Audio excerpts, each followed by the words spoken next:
A question that I often get is, Rohit, how many stocks should I own in my portfolio? In this video, I want to answer that question. Let us look at four different scenarios.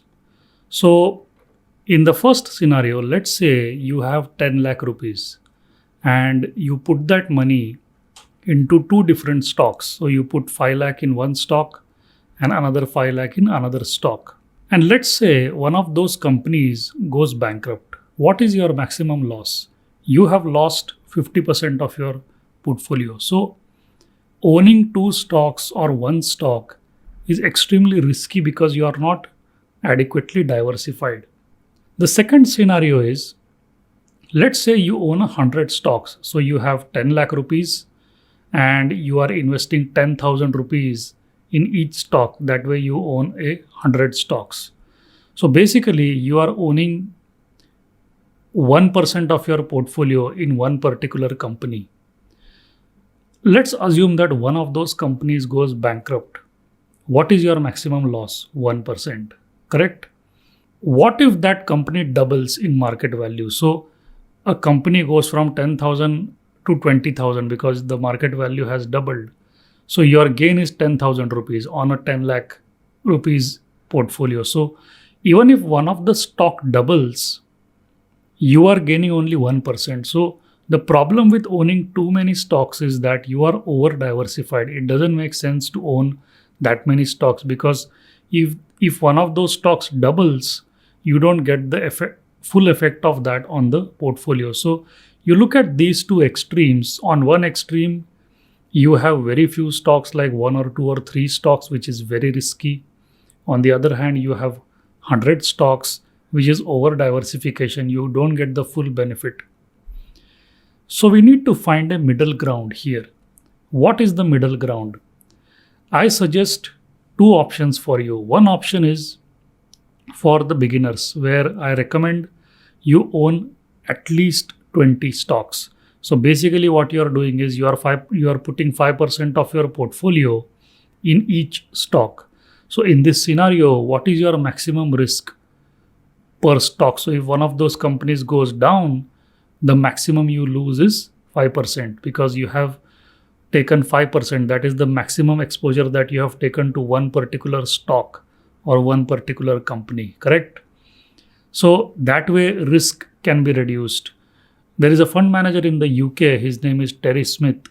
He mathematically proved that owning 20 stocks gives you adequate diversification. If you are owning more than 20 stocks, it doesn't give you any additional diversification. So in other words, what he's saying is that if you own 20 stocks and you get certain amount of diversification, and you own 50 stocks and you have certain amount of diversification, both these diversification values are almost the same. So it doesn't make sense to own that many stocks. 20 is more than enough. So 20 stock portfolio is for beginners. If you don't know anything about the stock market, you are just coming in, own at least 20 stocks because your maximum risk if a company goes bankrupt is 5%. Now, let's say one of those companies doubles in market value. So that 5%, let's say you have put in 50,000 per stock. If you have a 10 lakh portfolio, so that 50,000 becomes 1 lakh rupees. So now you have earned 50,000 on a 10 lakh portfolio. That's 5% return, correct? So you make 5%. So you are getting meaningful effect. 5% is a good percentage to get on a portfolio. So your downside is protected, and if the stock doubles, you get some meaningful return on an overall portfolio level. The other way, the fourth scenario, is a 10-10 portfolio, which fund managers like Mohnish Pabrai use this strategy. So basically you take exposure to 10 stocks. So you put 10% of your portfolio in each stock. So if you have a 10 lakh rupees portfolio, you are putting 1 lakh like this. So there your maximum risk is, if the company goes bankrupt, you lose 10%. And if the company doubles, your portfolio gains 10% just on the basis of that company's performance. So that's a 10-10 portfolio, very concentrated portfolio, but still diversified.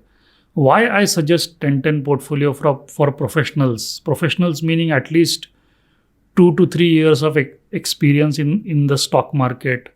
You know how to read balance sheet, you know how to read annual reports, you have some idea of how to do fundamental analysis of companies. If that is the case, then a 10-10 portfolio is suitable for you. But if you are new to the stock market, this is your first year, and you have not attended annual general meetings, you don't understand what the management of the company is saying, you can't read a balance sheet, then a 20 stock portfolio, because you are learning, a 20 stock portfolio is suitable for you.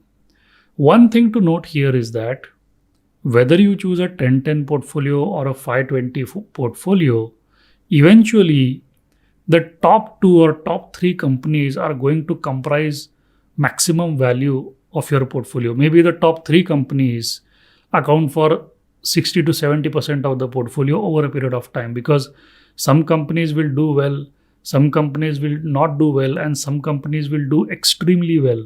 So these percentages will never remain constant. So today, if I am taking a 10% exposure to each stock, tomorrow that percentage is going to change, right? Because stocks fluctuate. One stock might go down, one stock might go up. So that proportion is going to change. So eventually you will figure out that 3 or 4 companies out of these 10 or 20 stocks that you have chosen, these 3 or 4 companies will account for a bulk of your portfolio. So any which ways, whatever strategy you choose, you are ultimately going to come to 3 or 4 stocks only. So that's what I wanted to share with you. Either own a 10-10 portfolio or a 5-20 portfolio. 10-10 portfolio is for professionals, 5-20 portfolio is for beginners. Don't own only 1 or 2 or 3 stocks.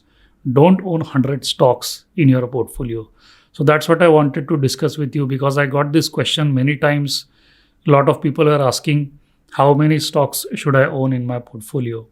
And let's say you own 20 stocks and you find the 21st idea. So if you want to invest in that idea, then you will have to replace one of the stocks in your existing 20 stock portfolio. So don't add the 21st stock. Look at what stocks you have and see this 21st company. If this is better than any one of those, then replace that company with this 21st company. That's the strategy that I use in my personal portfolio, and that is what I suggest for my students as well. Thank you so much.